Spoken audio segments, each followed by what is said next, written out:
Hello दोस्तों, कैसे हैं आप सभी लोग। आप सभी का स्वागत करता हूं फिर से अपने चैनल पर। आज हम इस वीडियो के अंदर section number 12 of Hindu marriage act उसको डिटेल में कवर करने वाले हैं। साथ ही हिंदू मैरिज एक्ट 1955 से रिलेटेड कुछ इम्पोर्टेंट एमसीक्यू को आप सभी के साथ डिस्कस करूंगा। सबसे पहले हम एमसीक्यू को डिस्कस करेंगे, उसके बाद हम सेक्शन को डिटेल में समझेंगे। तो वीडियो को स्टार्ट करता हूं मैं। और वीडियो स्टार्ट करने से पहले ये भी कहना चाहता हूं, जिन्होंने अभी तक चैनल को सब्सक्राइब नहीं किया है, चैनल को सब्सक्राइब कर दीजिए और बेल आइकन पर जरूर क्लिक कीजिए। सबसे पहला हमारा क्वेश्चन क्या कह रहा है? सबसे पहला हमारा क्वेश्चन यह कह रहा है कि कौन सा पर्सन है जिस पर हमारा ये जो एक्ट है वो अप्लीकेबल नहीं होता है। इन सभी ऑप्शंस में से कौन सा ऑप्शन सही है?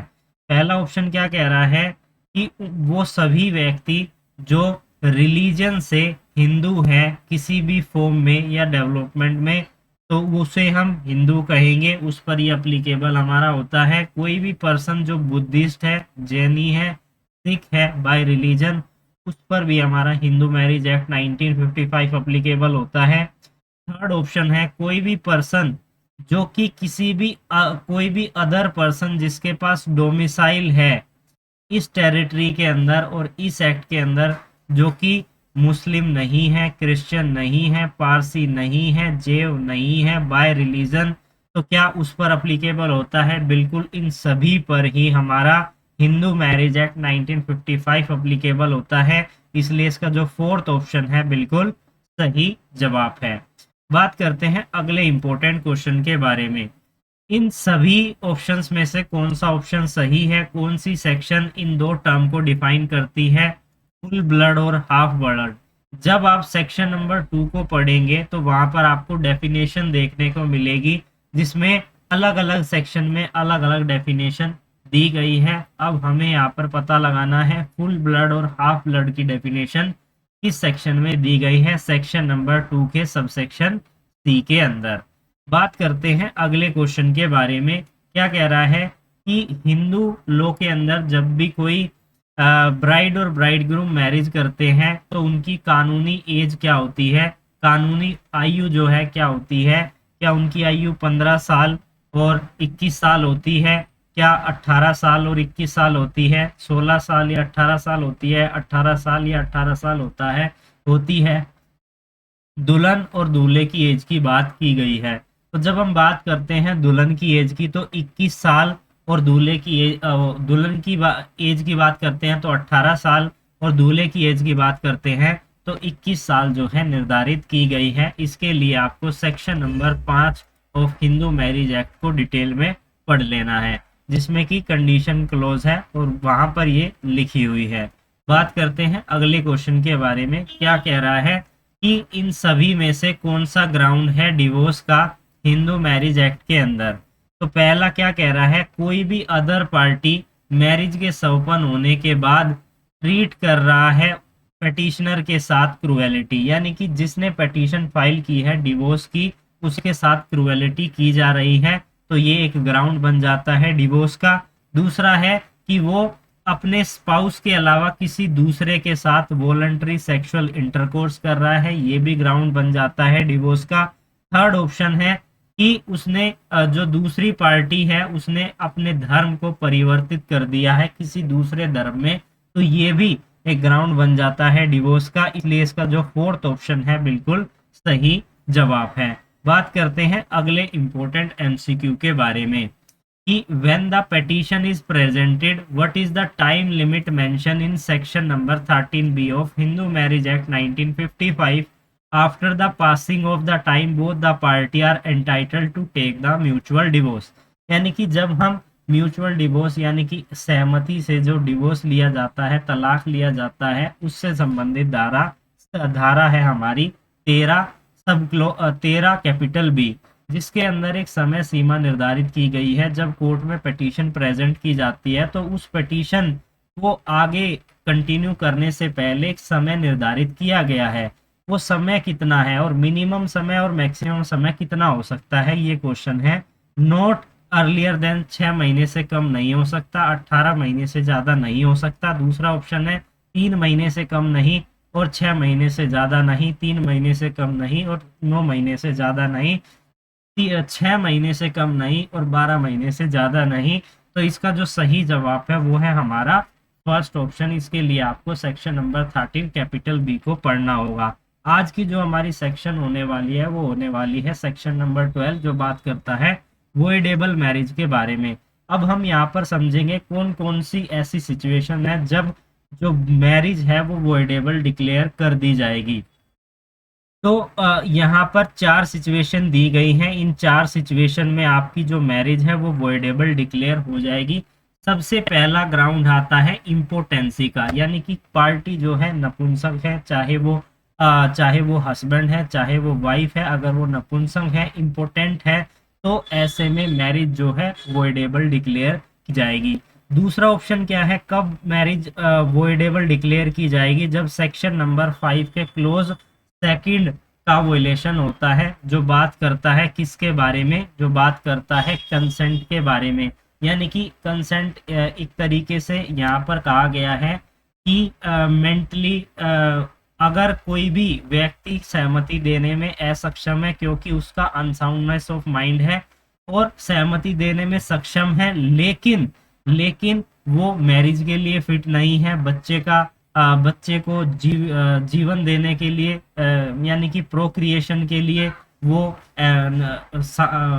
कैपेबल नहीं है, तब भी भले ही वो साउंड माइंड का है फिर भी वो यहाँ पर इस कैटेगरी के अंदर आ जाता है। और थर्ड है इंसेनिटी के अटैक आना, उसे पागलपन के अटैक आते हैं, तो ये हमारा मेंशन किया गया है। थर्ड पॉइंट क्या कहता है कि कंसेंट जो ली गई है या तो वो फ्रॉडली ली गई है या फोर्सली ली गई है। और फ्रॉडली और फोर्सली अगर कोई भी कंसेंट ली जाती है तो ऐसे में उस मैरिज को भी हम क्या कहते हैं, उस मैरिज को हम क्या कहते हैं, वॉइडेबल मैरिज कहते हैं। और इसके परिणाम कुछ भी हो सकते हैं, जैसे कि सेरेमनीज के संबंध में, सेरेमनीज का कुछ ऐसा नेचर था जिस कारण से उसने फ्रॉडली कंसेंट ले ली, कुछ मटेरियल छुपाए गए उससे जिस कारण उसने वहां पर शादी के लिए हाँ कह दी। रिस्पोंडेंट ने कुछ बातों को उजागर नहीं किया, उसने ये नहीं बताया मैं पहले से ही मैरिड था, या हस्बैंड या वाइफ ने ये नहीं बताया मैं पहले से ही शादीशुदा या शादीशुदा था। तो इस कारण से उसने यहाँ पर क्या किया है, उसके साथ फ्रॉड किया है और इस तरीके से उसने मैरिज की है, इसलिए इसे हम वॉइडेबल मैरिज कहते हैं। और फोर्थ पॉइंट हमारा आता है कि कोई भी पार्टी मैरिज के समय पर किसी दूसरे से प्रेग्नेंट हो, यानी कि यहाँ पर वाइफ जब शादी होकर हुई तो वाइफ किसी और से प्रेग्नेंट थी, ना कि पेटिशनर से, तो ये भी एक कारण बन जाता है हमारा वॉइडेबल मैरिज का।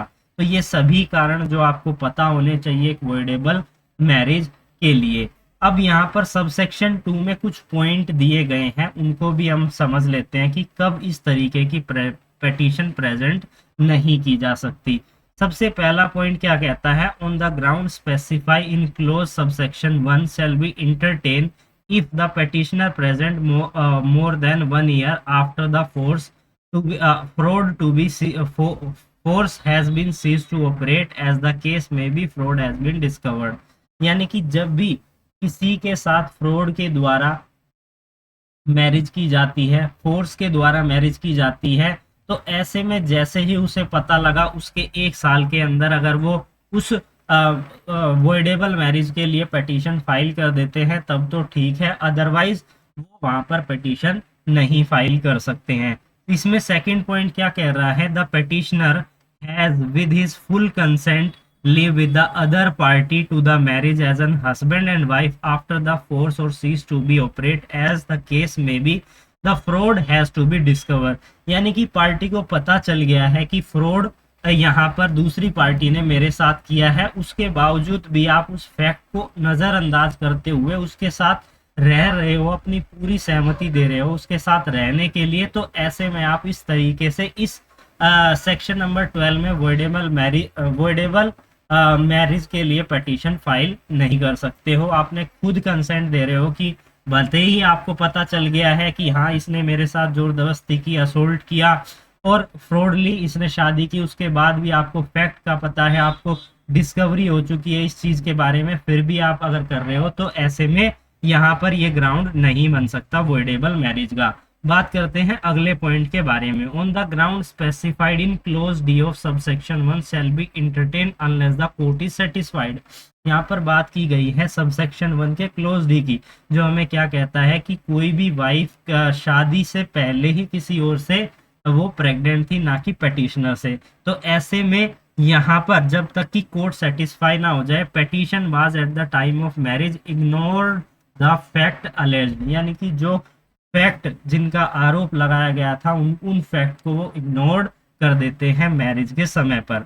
दूसरा पॉइंट क्या कह रहा है, the proceeding has been instituted in the case of a marriage solemnized before or the commencement of this act within a 1 year of such commencement in the case of marriage solemnized after such commencement within a 1 year from the date of a marriage। यानी कि ये जो है इसके लिए आप petition 1 साल के अंदर आपको प्रेजेंट करनी होगी, सेम बात जो ऊपर कही गई थी।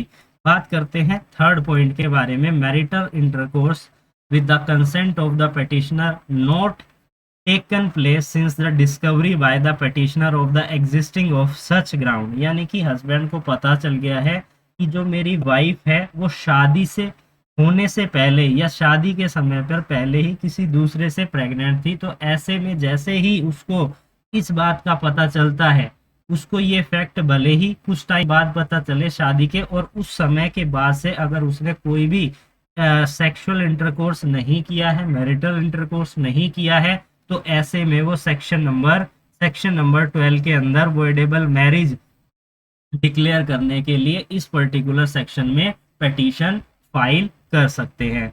तो आज हमने इस वीडियो के अंदर वॉइडेबल मैरिज के बारे में समझा और हिंदू मैरिज एक्ट से रिलेटेड कुछ एमसीक्यू को समझा। अगर आपको ये वीडियो अच्छी लगी है तो वीडियो को लाइक कीजिए और इसी तरह की कानूनी वीडियो, लॉ से रिलेटेड टॉपिक पर वीडियोस देखने के लिए हमारे साथ जुड़ जाइए इस चैनल पर।